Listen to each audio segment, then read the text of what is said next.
Hi, I'm in Southwark, in London. This area used to be the site of one of London's oldest hospitals, St Thomas's. St Thomas's was here for almost 700 years and had one of the country's first ever operating theatres.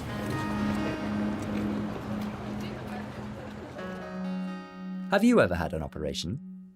If you have, it was probably in an operating theatre like this. These modern theatres are clean, spacious, and bright. As you can see, they are full of high-tech equipment. And they are designed to make surgery as clean and as safe as possible. They usually have an adjustable metal operating table in the center of the room. Above the table, there are several large fluorescent lights, which allow surgeons to see everything.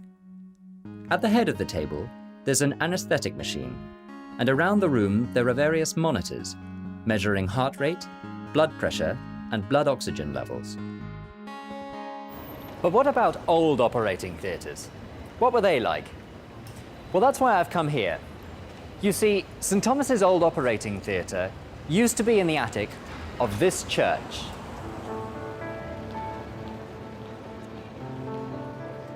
The hospital was moved from here in the 1860s.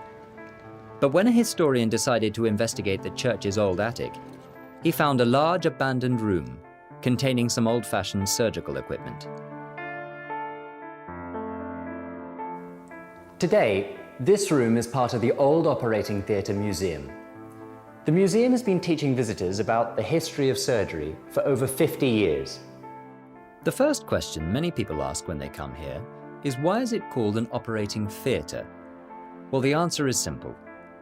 As you can see, medical students used to stand here and watch the surgery, like an audience watching a play in a theatre.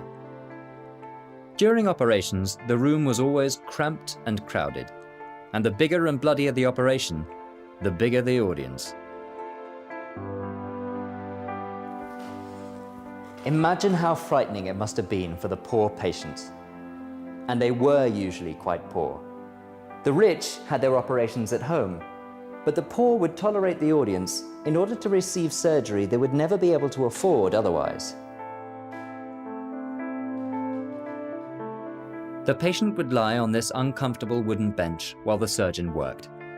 There was no anesthetic, so patients were awake throughout the procedure, unless, of course, they fainted. The surgeons were quick. They could amputate a leg in less than a minute, but they had very little understanding of hygiene.